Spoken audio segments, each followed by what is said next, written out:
ನಮ್ಮಲ್ಲಿ ಕೀಳರಿಮೆ ಯಾಕೆ ಬರುತ್ತದೆ? ಇದಕ್ಕೆ ಪರಿಹಾರ ಇಲ್ಲವೇ?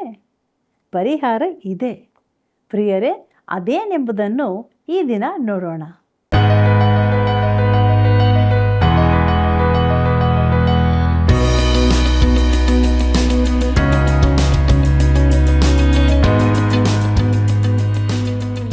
ಪ್ರೀತಿಯುಳ್ಳ ಸ್ನೇಹಿತರೆ, ನಿಮ್ಮೆಲ್ಲರಿಗೂ ತುಂಬ ಹೃದಯದ ವಂದನೆಗಳು.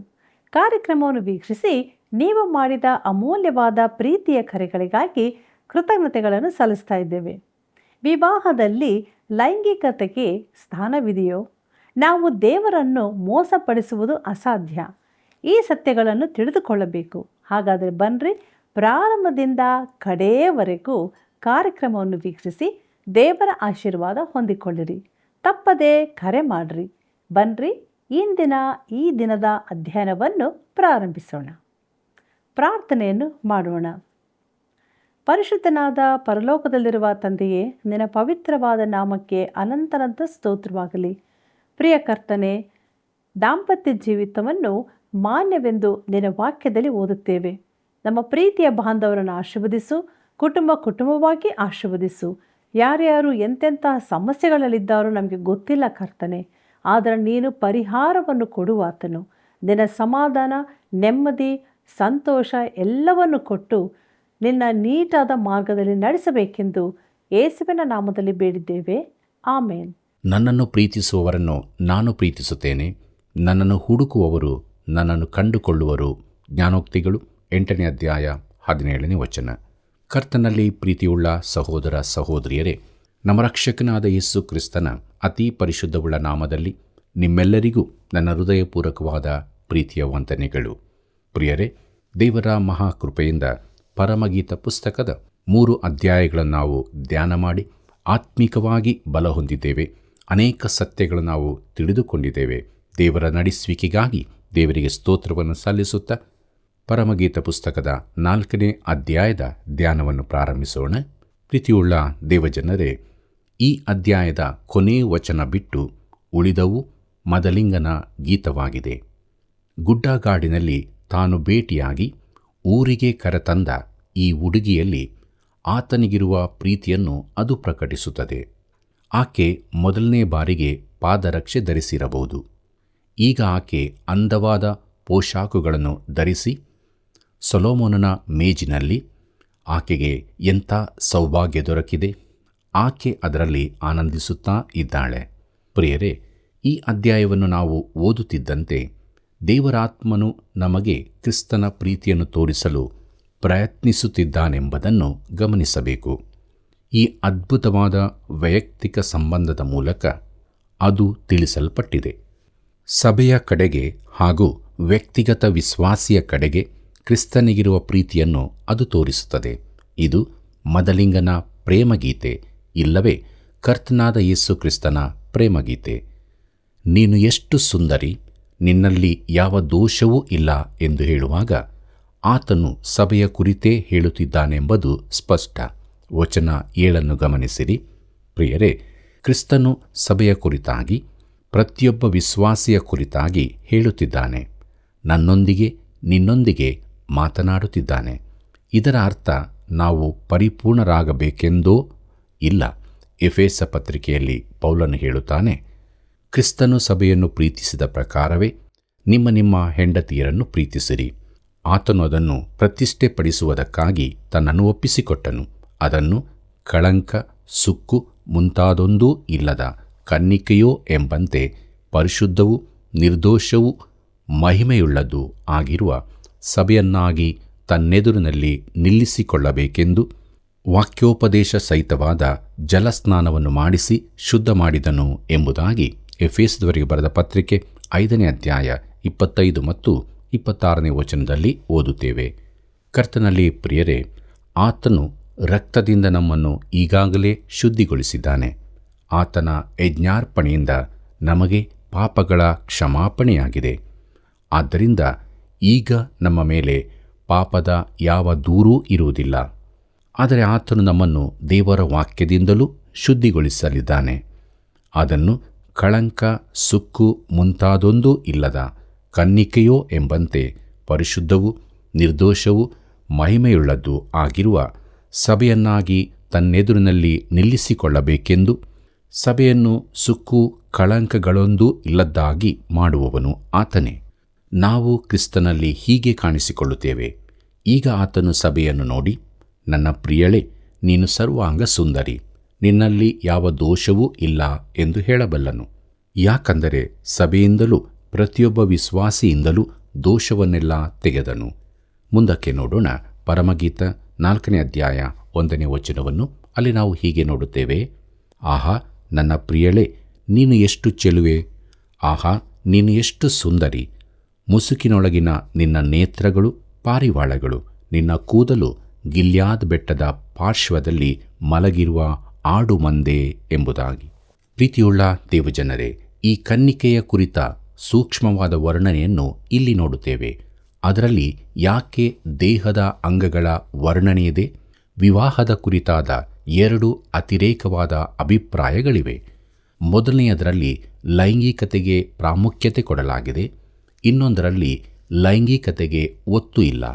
ವಿವಾಹವೆಂಬುದು ಉನ್ನತವಾದ ಪರಿಶುದ್ಧ ಸ್ಥಿತಿಯಾಗಿರುವುದರಿಂದ ಅದರಲ್ಲಿ ಲೈಂಗಿಕತೆಗೆ ಸ್ಥಾನವಿಲ್ಲ ಎನ್ನುತ್ತಾರೆ. ಪ್ರಿಯರೇ, ಲೈಂಗಿಕತೆಗೆ ಅತಿಯಾದ ಪ್ರಾಮುಖ್ಯತೆ ಕೊಟ್ಟಾಗ ಆ ಸಂಬಂಧವು 2 ಪ್ರಾಣಿಗಳೊಳಗಿನ ಸಂಬಂಧದಂತಿರುತ್ತದೆ. ನಿಜವಾದ ವಿವಾಹವು ಈ 2 ಅತಿರೇಕ ಅಭಿಪ್ರಾಯಗಳ ಮಧ್ಯೆ ಇರುತ್ತದೆ. ಮದಲಿಂಗನು ಮದಲಗಿತ್ತಿಯನ್ನು ತನ್ನ ಕೈಗಳಲ್ಲಿ ಹಿಡಿದುಕೊಂಡಾಗ ಅವರ ಪ್ರೀತಿ, ದೈಹಿಕ ಪ್ರೀತಿಯು ಪರಿಪೂರ್ಣತೆಗೆ ತಲುಪುತ್ತದೆ. ಪರಮಗೀತ 4ನೇ ಅಧ್ಯಾಯ 2 ಮತ್ತು 3ನೇ ವಚನಗಳನ್ನು ಗಮನಿಸಿರಿ. ಅಲ್ಲಿ ನಾವು ಹೀಗೆ ನೋಡುತ್ತೇವೆ. ನಿನ್ನ ಹಲ್ಲುಗಳೋ ತೊಳೆಯಲ್ಪಟ್ಟು ಉಣ್ಣೆ ಕತ್ತರಿಸಿಕೊಂಡ ಕೂಡಲೇ ಯಾವುದೂ ತನ್ನ ಜೊತೆಯನ್ನು ಕಳೆದುಕೊಳ್ಳದೆ ಜೋಡಿಯಾಗಿ ಮೇಲಕ್ಕೆ ಬರುವ ಕುರಿಯ ಮಂದೆಯ ಹಾಗಿವೆ. ನಿನ್ನ ತುಟಿಗಳು ಕೆಂಪು ದಾರದಂತಿವೆ, ನಿನ್ನ ಬಾಯಿ ರಮ್ಯ, ಮುಸುಕಿನೊಳಗಿರುವ ನಿನ್ನ ಕೆನ್ನೆಯು ದಾಳಿಂಬರದ ತಿರುಳೇ ಎಂಬುದಾಗಿ. ಕರ್ತನಲ್ಲಿ ಪ್ರೀತಿಯುಳ್ಳ ಸಹೋದರ ಸಹೋದರಿಯರೇ, ಮದಲಿಂಗನಿಗೆ ತನ್ನ ಮದಲಗಿತ್ತಿಯು ಈ ರೀತಿಯಾಗಿ ಕಾಣಿಸುತ್ತಾಳೆ. ಪ್ರತಿಯೊಬ್ಬ ಯುವಕನು ತನ್ನ ಪ್ರಿಯಳ ಕಣ್ಣುಗಳೊಳಗೆ ನೋಡಿ ಆಕೆಯ ಕಣ್ಣುಗಳೆಷ್ಟು ಅಂದ ಎಂದು ಹೇಳಿರಬಹುದು. ದೇವಸೇವಕರಾದ ಡಾಕ್ಟರ್ ವರ್ನನ್ ಮ್ಯಾಗಿಯವರು ಈ ರೀತಿಯಾಗಿ ಹೇಳುತ್ತಾರೆ. ನಾನು ನನ್ನ ಪತ್ನಿಯನ್ನು ಸಂಧಿಸಿದಾಗ ಆಕೆ ಯುವ ಅಧ್ಯಾಪಿಕೆಯಾಗಿದ್ದಳು. ಆಕೆಗೆ ಕಪ್ಪಾದ ಕೂದಲು, ಕಾಗೆಯ ರೆಕ್ಕೆಯಂತೆ ಕಪ್ಪು ಮತ್ತು ಕಡು ಕಂದು ಬಣ್ಣದ ಕಣ್ಣುಗಳು. ಈಗ ಕೂದಲು ಸ್ವಲ್ಪ ಬಿಳಿಯಾಗಿದೆ. ನಾನು ಆಕೆಯನ್ನು ಭೇಟಿಯಾದಾಗ ಅವಳ ಕೂದಲು ಅತೀ ಸುಂದರವೆಂದು ನೆನೆಸಿದ್ದೆ ಮತ್ತು ಆಕೆಗೆ ಹಾಗೆಯೇ ಹೇಳಿದ್ದೆ ಕೂಡ. ಆಕೆಯ ಕಣ್ಣುಗಳು ಸುಂದರವಾಗಿತ್ತೆಂದು ಹೇಳಿದ್ದೆ. ಆಕೆಯ ಬೆರಳುಗಳ ಕುರಿತು ಹೇಳಲಿಲ್ಲ, ಯಾಕೆಂದರೆ ಆಕೆಯ ಬೆರಳುಗಳು ಸ್ವಲ್ಪ ದೊಡ್ಡದಾಗಿದ್ದವು. ಆದರೆ ಆಕೆ ಈಗಲೂ ಸುಂದರಿಯಾಗಿದ್ದಾಳೆ ಎಂಬುದಾಗಿ. ಪ್ರೀತಿಯುಳ್ಳ ದೇವಜನರೇ, ಕರ್ತನಾದ ಯೇಸು ನಮ್ಮನ್ನು ಪ್ರೀತಿಸುವುದು ಮಾತ್ರವಲ್ಲದೆ ಆತನು ನಮ್ಮನ್ನು ಚೆನ್ನಾಗಿ ತಿಳಿದಿದ್ದಾನೆಂದು ಇದು ತಿಳಿಸುತ್ತದೆ. ನಾವು ನಮ್ಮನ್ನು ಮೋಸಪಡಿಸಿಕೊಳ್ಳುವುದನ್ನು ಬಿಡಬೇಕು. ಯಾಕೆಂದರೆ ನಾವು ಆತನನ್ನು ಮೋಸಪಡಿಸುವುದು ಅಸಾಧ್ಯ. ಅಂದರೆ ನಾವು ಆತನ ಬಳಿಗೆ ಹೋಗಿ ಎಲ್ಲವನ್ನೂ ಆತನಿಗೆ ತಿಳಿಸಬಹುದೆಂದು ಅರ್ಥ. ನಾವು ಯಾವುದನ್ನು ಮರೆ ಮಾಡಲಿಕ್ಕಾಗಲಿ ಅಡಗಿಸಲಿಕ್ಕಾಗಲಿ ಸಾಧ್ಯವಿಲ್ಲ. ನಮ್ಮ ಹೃದಯದಲ್ಲಿರುವುದೆಲ್ಲ ಆತನಿಗೆ ತಿಳಿಯಬಹುದು. ನಮ್ಮೆಲ್ಲ ಬಲಹೀನತೆಗಳು, ನಮ್ಮ ಪಾಪಗಳು, ನಮ್ಮ ಹೃದಯ ಜೀವಿತಗಳಲ್ಲಿ ಇರುವುದೆಲ್ಲವನ್ನು ಆತನಿಗೆ ಹೇಳಬಹುದು. ಪ್ರಿಯರೇ, ನಾವು ಮಾಡಬೇಕಾದದ್ದು ಇದೆ. ಪ್ರಿಯ ಮಿತ್ರನೇ, ನೀನು ನಿನ್ನಲ್ಲಿ ಕೀಳರಿಮೆ ಹೊಂದಿದ್ದೀಯೋ? ಹಾಗಾದರೆ ಕರ್ತನಾದ ಯೇಸುವಿಗೆ ಅದನ್ನು ಹೇಳು. ಅದಕ್ಕೆ ಪರಿಹಾರ ಕೊಡಬಲ್ಲವನು ಆತನು ಮಾತ್ರವೇ. ಒಬ್ಬರು ಪ್ರಸಿದ್ಧ ಮನಃಶಾಸ್ತ್ರಜ್ಞರು ಕೆಲ ವರ್ಷಗಳ ಹಿಂದೆ ಹೀಗೆ ಹೇಳಿದ್ದರು: ನೀವು ಕೀಳರಿಮೆಯನ್ನು ಜಯಿಸಲಿಕ್ಕೆ ಆಗುವುದಿಲ್ಲ. ಮನಃಶಾಸ್ತ್ರಜ್ಞರು ಮಾಡುವುದೇನೆಂದರೆ ಈ ಕೀಳರಿಮೆಯನ್ನು ವ್ಯಕ್ತಿತ್ವದ ಒಂದು ಕಡೆಯಿಂದ ಮತ್ತೊಂದು ಕಡೆಗೆ ವರ್ಗಾಯಿಸುವುದಷ್ಟೇ. ಇದಕ್ಕೆ ತಕ್ಕ ಪರಿಹಾರ ಸಿಗುವ ಒಂದೇ ಸ್ಥಳವೆಂದರೆ ಕ್ರಿಸ್ತನ ಶಿಲುಬೆ. ಕರ್ತನಲ್ಲಿ ಪ್ರಿಯರೇ, ಜನರು ತಮ್ಮ ಮಾನಸಿಕ ಸಮಸ್ಯೆಯನ್ನು ಕ್ರಿಸ್ತನ ಬಳಿಗೆ ಕೊಂಡೊಯ್ಯಬೇಕೆಂದು ನಾನು ನಂಬುತ್ತೇನೆ. ಔಗುಸ್ತೀನನು ಹೇಳಿದ್ದಾನೆ, ನಾವು ಕರ್ತನ ಬಳಿಗೆ ಬರುವ ತನಕ ನಮ್ಮ ಹೃದಯಗಳಿಗೆ ವಿಶ್ರಾಂತಿ ದೊರಕಲಾರದು ಎಂದು. ಪೌಲನು ಹೇಳಿದ್ದಾನೆ, ನನ್ನನ್ನು ಬಲಪಡಿಸುವ ಕ್ರಿಸ್ತನಲ್ಲಿ ನಾನು ಎಲ್ಲದಕ್ಕೂ ಶಕ್ತನಾಗಿದ್ದೇನೆ ಎಂಬುದಾಗಿ. ಇದನ್ನು ನಾವು ಫಿಲಿಪ್ಯರಿಗೆ ಬರೆದ ಪತ್ರಿಕೆ 4ನೇ ಅಧ್ಯಾಯ 13ನೇ ವಚನದಲ್ಲಿ ಓದುತ್ತೇವೆ. ಪ್ರಿಯ ಸ್ನೇಹಿತನೇ, ನಿನ್ನ ಕೀಳರಿಮೆಯನ್ನು ಪೂರ್ತಿ ನಿವಾರಿಸಿಕೊಳ್ಳುವ ಅಗತ್ಯವೂ ಇರಲಾರದು. ಪ್ರೀತಿಯುಳ್ಳ ಸ್ನೇಹಿತನೇ, ಆತನಲ್ಲಿ ನಿನ್ನ ಬಲವನ್ನು ಕಂಡುಕೊಳ್ಳಲು ಅದು ನಿನಗೆ ಸಹಾಯ ಮಾಡುತ್ತದೆ. ನೀನೊಬ್ಬ ಹೆಮ್ಮೆಯ ಅಹಂಭಾವದ ಕ್ರೈಸ್ತನಾಗಿರದಂತೆ ಅದು ಕಾಯುತ್ತದೆ. ಎಲ್ಲ ಮಹಿಮೆಯನ್ನು ದೇವರಿಗೆ ಸಲ್ಲಿಸಲು ಅದು ಸಹಾಯ ಮಾಡುತ್ತದೆ. ನಿನ್ನಲ್ಲಿ ನೀನು ಬಿಡಬೇಕೆಂದಿರುವ ಕೆಟ್ಟ ಅಭ್ಯಾಸವಿದೆಯೋ? ಹಾಗಾದರೆ ಆತನ ಬಳಿಗೆ ಹೋಗಿ ಅದನ್ನು ಅರಿಕೆ ಮಾಡು. ಆತನಲ್ಲಿ ಅಪಾರವಾದ ಕರುಣೆಯಿದೆ. ನನ್ನ ಜೀವಿತದಲ್ಲಿ ಈ ರೀತಿ ಹೇಳಿಕೊಳ್ಳಲು ನಾನು ಸುಮಾರು 200 ಅಥವಾ 300 ಬಾರಿ ಹೋಗಿರಬಹುದು. ಆತನು ನನಗೆ ಅಪಾರ ಕರುಣೆಯನ್ನು ತೋರಿಸಿದ್ದಾನೆ. ಆತನಲ್ಲಿ ತುಂಬ ಕರುಣೆಯಿದೆ. ನಾನು ಆಗಾಗ ಸೋತು ಹೋದರೂ ನಾನು ತಿರುಗಿ ಪಶ್ಚಾತ್ತಾಪಪಟ್ಟು ಹೋಗುತ್ತಿದ್ದೆ. ಆತನ ಬಳಿಗೆ ಹೋಗುವುದು ಅದ್ಭುತವಾದದ್ದಾಗಿದೆ. ಆಗ ಏನು ಸಂಭವಿಸಿತೆಂದು ಗೊತ್ತಿದೆಯೋ? ತನ್ನ ರೀತಿಯಲ್ಲಿ ಆತನು ಜಯವನ್ನು ದಯಪಾಲಿಸುತ್ತಾನೆ. ನಮ್ಮ ಕರ್ತನು ತನ್ನ ಅದ್ಭುತಗಳನ್ನು ನಡೆಸುವುದಕ್ಕಾಗಿ ನಮಗೆ ತಿಳಿಯದ ವಿಚಿತ್ರ ರೀತಿಯಲ್ಲಿ ಕಾರ್ಯ ಮಾಡುತ್ತಾನೆ. ಆತನು ನನ್ನ ನಿಯಮಗಳನ್ನಾಗಲಿ ನಿನ್ನ ನಿಯಮಗಳನ್ನಾಗಲಿ ಅನುಸರಿಸುವುದಿಲ್ಲ. ಮಾನವರು ಅನುಸರಿಸುವ ತಂತ್ರೋಪಾಯಗಳನ್ನು ಆತನು ಅನುಸರಿಸುವುದಿಲ್ಲ. ತನ್ನ ಸಮಯದಲ್ಲಿ ತನ್ನದೇ ರೀತಿಯಲ್ಲಿ ಆತನು ಸಹಾಯ ಮಾಡುತ್ತಾನೆ. ಪ್ರೀತಿಯುಳ್ಳ ದೇವಜನರೇ, ಆತನು ನಮ್ಮನ್ನು ನಿಕಟವಾಗಿ ತಿಳಿದಿದ್ದಾನೆಂದು ನಾನು ಹೇಳಬಯಸುತ್ತೇನೆ. ನಮ್ಮ ಜೀವಿತದ ಪ್ರತಿಯೊಂದು ಚಿಕ್ಕ ಸಂಗತಿಗಳನ್ನು ಆತನು ಬಲ್ಲನು. ನಾವು ಆತನ ಬಳಿಗೆ ಹೋಗಿ ಎಲ್ಲವನ್ನು ಹೇಳಲು ಭಯಪಡಬೇಕಾಗಿಲ್ಲ. ಪರಮಗೀತ 4ನೇ ಅಧ್ಯಾಯ 6ನೇ ವಚನ ಹೀಗೆ ಹೇಳುತ್ತದೆ, ನಾನು ರಕ್ತಬೋಳದ ಬೆಟ್ಟಕ್ಕೂ ಧೂಪದ ಗುಡ್ಡಕ್ಕೂ ತೆರಳಿ ಹಗಲು ತಂಪಾಗಿ ನೆರಳು ಇಳಿಯುವ ತನಕ ಚರಿಸುತ್ತೇನೆ ಎಂಬುದಾಗಿ. ಪ್ರೀತಿಯುಳ್ಳ ಸಹೋದರ ಸಹೋದರಿಯರೇ, ನಮ್ಮ ಸಮಸ್ಯೆಗಳ ಪರಿಹಾರಕ್ಕೆ ನಾವು ಈ ಸ್ಥಳಕ್ಕೆ ಹೋಗಬೇಕಾಗಿದೆ. ಅದು ರಕ್ತಬೋಳದ ಬೆಟ್ಟ, ಅಂದರೆ ಕ್ರಿಸ್ತನ ಕ್ರೂಜೆಯ ಸಂಕೇತವಾಗಿದೆ. ಯಾಕಂದರೆ ರಕ್ತಬೋಳವು ಆತನ ಮರಣವನ್ನು ಸೂಚಿಸುತ್ತದೆ. ಅಲ್ಲಿ ನಿನಗೆ ಆದರಣೆ, ರಕ್ಷಣೆ, ಸಹಾಯ, ನಿರೀಕ್ಷೆಗಳು ದೊರಕುತ್ತವೆ. ಧೂಪದ ಗುಡ್ಡ ಅಂದರೆ ಆತನ ಜೀವಿತವೇ. ಆದರೆ ಕೇವಲ ಆತನ ಈ ಲೋಕದ ಜೀವಿತ ಮಾತ್ರವಲ್ಲ.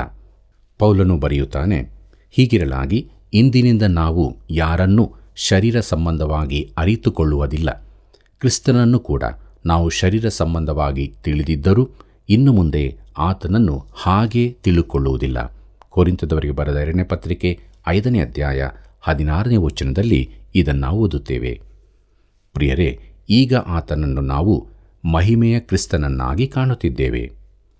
ಪ್ರಿಯ ಸ್ನೇಹಿತನೇ, ನಿನ್ನ ಸಮಸ್ಯೆಗೆ ಪರಿಹಾರ ಕ್ರಿಸ್ತನನ್ನು ತಿಳುಕೊಳ್ಳುವುದೇ ಆಗಿದೆ.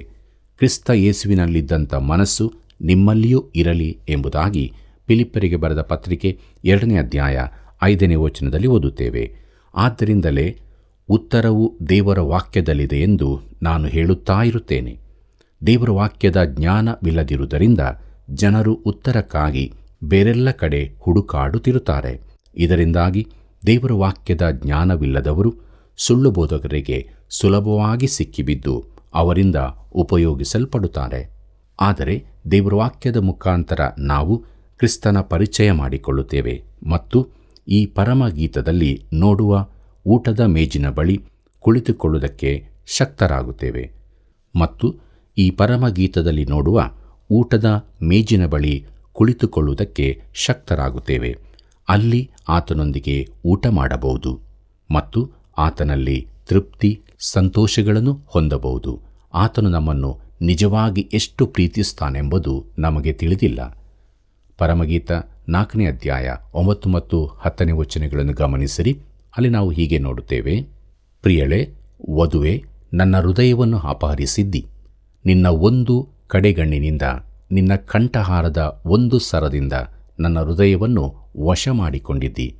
ಪ್ರಿಯಳೇ, ವಧುವೆ, ನಿನ್ನ ಪ್ರೀತಿಯು ಎಷ್ಟೋ ರಮ್ಯ, ನಿನ್ನ ಪ್ರೇಮವು ದ್ರಾಕ್ಷಾರಸಕ್ಕಿಂತ ಎಷ್ಟೋ ಮೇಲು. ನಿನ್ನ ತೈಲದ ಪರಿಮಳವು ಸಕಲ ಸುಗಂಧ ದ್ರವ್ಯಗಳಿಗಿಂತ ಎಷ್ಟೋ ಮನೋಹರ ಎಂಬುದಾಗಿ. ಪ್ರೀತಿಯುಳ್ಳ ದೇವಜನರೇ, ವಧುವಿನ ಕುರಿತಾಗಿ ಮಾತನಾಡುವ ವರನು ವಿಶ್ವಾಸಿಗಳ ಕುರಿತು, ತನ್ನವರ ಕುರಿತು ಮಾತನಾಡುವ ಕರ್ತನಾದ ಯೇಸುವನ್ನೇ ಸೂಚಿಸುತ್ತದೆ. ಈಗಲೂ ಆತನು ನಮ್ಮನ್ನು ಇಷ್ಟು ಪ್ರೀತಿ ಮಾಡುತ್ತಿದ್ದಾನೆ. ಆತನ ಪ್ರೀತಿಯ ವಿಶೇಷತೆಯನ್ನು ನಾವು ತಿಳಿದುಕೊಂಡರೆ ನಮ್ಮ ಹೃದಯ ಒಡೆದು ಹೋದೀತು. ದೇವರಾತ್ಮನು ಮಾತ್ರ ಈ ಪ್ರೀತಿಯನ್ನು ನಮಗೆ ನಿಜವನ್ನಾಗಿ ಮಾಡಬಲ್ಲನು. ನಮ್ಮ ವಾಹನಗಳ ಹಿಂಬದಿಗೆ ಕೆಲವರು ಧ್ಯೇಯವಾಕ್ಯಗಳನ್ನು ಅಂಟಿಸಿ ತಿರುಗಾಡುತ್ತಾರೆ. ನಿನಗೆ ಹೇಗೆ ತಿಳಿದಿದೆ? ಪ್ರಿಯ ಮಿತ್ರನೇ, ಆ ಪ್ರೀತಿಯನ್ನು ನೀನೇ ನಿನಗಾಗಿ ಅನುಭವಿಸಿದ್ದೀಯೋ? ಈಗಲೂ ಆತನ ಪ್ರೀತಿಯ ಬೋಧ ನಿನಗಾಗುತ್ತಿದೆಯೋ? ಪ್ರಿಯ ಮಿತ್ರನೇ, ಆತನು ನಿನ್ನನ್ನು ಪ್ರೀತಿಸುತ್ತಾನೆ. ನೀನು ಆತನನ್ನು ಪ್ರೀತಿಸು. ಪ್ರೀತಿಯುಳ್ಳ ಸಹೋದರ ಸಹೋದರಿಯರೇ, ಮುಂದಕ್ಕೆ ನಾವು ಈಗ ವಧುವು ಮಾತನಾಡುತ್ತಾಳೆ ಎಂಬ ವಿಚಾರವನ್ನು ನೋಡೋಣ. ಪರಮಗೀತ 4ನೇ ಅಧ್ಯಾಯ 16ನೇ ವಚನವನ್ನು ಗಮನಿಸಿರಿ. ಅಲ್ಲಿ ಹೀಗೆ ಬರೆದದೆ: ಬಡಗಣ ಗಾಳಿಯೇ ಬೀಸು, ತೆಂಕಣ ಗಾಳಿಯೇ ಬಾ, ನನ್ನ ತೋಟದ ಸುಗಂಧಗಳು ಹರಡುವ ಹಾಗೆ ಅದರ ಮೇಲೆ ಸುಳಿದಾಡು. ಎನ್ನಿನಿಯನು ತನ್ನ ತೋಟದೊಳಗೆ ಸೇರಿ ತನ್ನ ಉತ್ತಮ ಫಲಗಳನ್ನು ತಾನೇ ಭುಜಿಸಲಿ ಎಂಬುದಾಗಿ. ಕರ್ತನಲ್ಲಿ ಪ್ರೀತಿಯುಳ್ಳ ದೇವಜನರೇ, ಕರ್ತನಾದ ಯೇಸು ಮೇಲುಪ್ಪರಿಗೆಯಲ್ಲಿ ಅದ್ಭುತವಾದ ಸಂವಾದದಲ್ಲಿ ತನ್ನ ಶಿಷ್ಯರಿಗೆ ಹೇಗೆ ಬೋಧಿಸಿದನೆಂಬುದನ್ನು ಜ್ಞಾಪಿಸಿಕೊಳ್ಳಿರಿ. ಅದು ಯೋಹಾನ ಬರೆದ ಸುವಾರ್ತೆ 13ನೇ ಅಧ್ಯಾಯದಿಂದ 17ನೇ ಅಧ್ಯಾಯಗಳಲ್ಲಿರುತ್ತದೆ. ನಡುವೆ 14ನೇ ಅಧ್ಯಾಯದಲ್ಲಿ ಶಿಷ್ಯರು ಮಧ್ಯದಲ್ಲಿ ಪ್ರಶ್ನೆ ಕೇಳಿ ಆತನ ಮಾತನ್ನು ತುಂಡರಿಸುತ್ತಿದ್ದರು. ಕೊನೆಯ ಪ್ರಶ್ನೆ ಕೇಳಿದವನು ಯೂದನು. ಅವನು ಕರ್ತನನ್ನು ಕೇಳಿದ ಪ್ರಶ್ನೆಯನ್ನು ನೀವು ಗಮನಿಸಿದ್ದೀರಾ? ಯೂದನು ಅಂದರೆ ಇವನು ಇಸ್ಕಾರಿಯೋತನಲ್ಲ. ಸ್ವಾಮಿ, ನೀನು ಲೋಕಕ್ಕೆ ಕಾಣಿಸಿಕೊಳ್ಳದೆ ನಮಗೆ ಮಾತ್ರ ಕಾಣಿಸಿಕೊಳ್ಳುವುದಕ್ಕೆ ಏನು ಸಂಭವಿಸಿತು ಎಂಬುದಾಗಿ. ಯೋಹಾನ ಬರೆದ ಸುವಾರ್ತೆ 14ನೇ ಅಧ್ಯಾಯ 22ನೇ ವಚನದಲ್ಲಿ ಇದನ್ನು ನಾವು ನೋಡುತ್ತೇವೆ. ಪ್ರಿಯರೇ, ಅವನ ಮಾತಿನ ಅರ್ಥ, ಕರ್ತನೇ, ಇಲ್ಲಿರುವುದು ಅದ್ಭುತವಾದದ್ದು.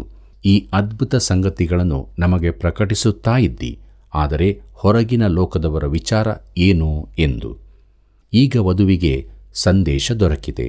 ಬಡಗಣ ಗಾಳಿಯೇ, ಬಡಗಣ ಗಾಳಿಯು ತಂಪಾಗಿದ್ದು ವಧುವಿಗೆ ಬಹಳ ಚಳಿಯಾಗಬಹುದು. ಆದರೆ ಬಡಗಣ ಗಾಳಿಯೇ ಬೀಸು. ಯಾಕೆ? ಆಗ ಈ ಅದ್ಭುತವಾದ ಪರಿಮಳವು ಗಾಳಿಯೊಡನೆ ಸೇರಿ ಇತರರಿಗೂ ಹರಡಲಿ, ಅವರೂ ಅದರಲ್ಲಿ ಸಂತೋಷಿಸಲಿ. ಡಾಕ್ಟರ್ ಐರನ್ ಸೈಡ್ ಹೇಳಿದ್ದಾರೆ, ಆಕೆಯ ಕುರಿತು ಆತನಿಗಿರುವ ಮಮತೆಯ ಶ್ರೇಷ್ಠತೆ ಇತರರಿಗೂ ತಿಳಿಯಲಿ ಎಂದು.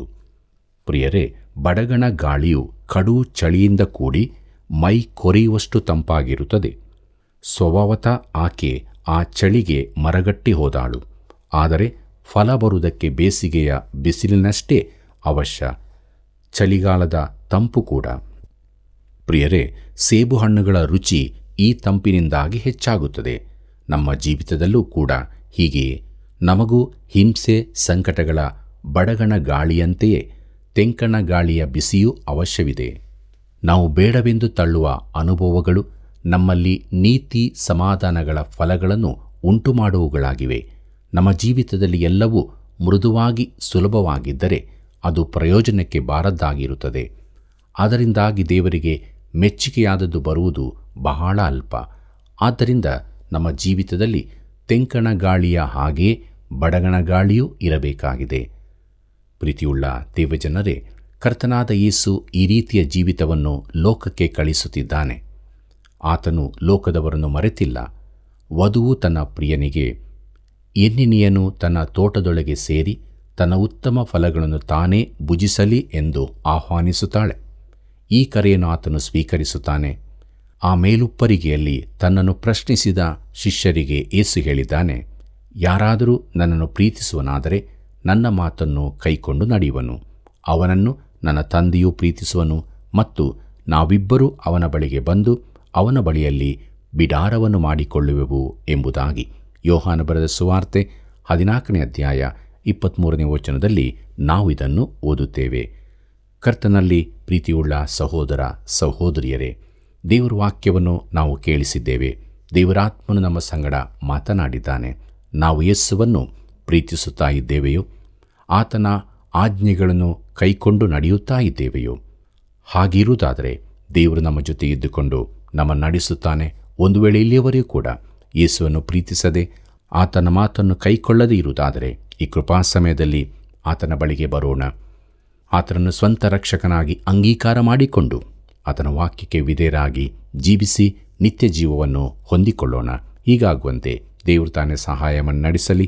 ಕರ್ತನ ಕೃಪೆಯು ಸದಾ ನಿಮ್ಮ ಸಂಗಡ ಇರಲಿ. ಇಂದಿನ ಅಧ್ಯಯನದಲ್ಲಿ ಸಭೆಯ ಕಡೆಗೂ ವ್ಯಕ್ತಿಗತವಾಗಿ ವಿಶ್ವಾಸಿಯ ಕಡೆಗೂ ಕ್ರಿಸ್ತನಿಗೆ ಇರುವ ಪ್ರೀತಿಯನ್ನು ವಿವಾಹದ ಕುರಿತಾದ 2 ಆತ್ಮಿಕವಾದ ಅಭಿಪ್ರಾಯಗಳನ್ನು ತಿಳಿದುಕೊಂಡೆವು. ನಮ್ಮೆಲ್ಲ ಸಮಸ್ಯೆಗಳಿಗೆ ಕ್ರಿಸ್ತನೇ ಪರಿಹಾರ. ಆದುದರಿಂದ ಆತನನ್ನೇ ಹಿಂಬಾಲಿಸುತ್ತಾ ದೇವರಾತ್ಮನ ನಡೆಸುವಿಕೆಯೊಂದಿಗೆ ದೇವ ಭಯಭಕ್ತಿಯ ಜೀವಿತವನ್ನು ಜೀವಿಸೋಣ. ಪ್ರಿಯ ವೀಕ್ಷಕರೇ, ದೈವಾನ್ವೇಷಣೆ ಕಾರ್ಯಕ್ರಮವನ್ನು ಇಷ್ಟಪಟ್ಟಿದ್ದೀರಾ? ನಮ್ಮೊಂದಿಗೆ ಸೇವೆಯಲ್ಲಿ ಪಾಲುಗಾರರಾಗಿರಿ. ಇತರರಿಗೂ ಸೇವೆಯ ಬಗ್ಗೆ ತಿಳಿಸಿರಿ. ಮತ್ತೆ ಭೇಟಿಯಾಗೋಣ. ವಂದನೆಗಳು.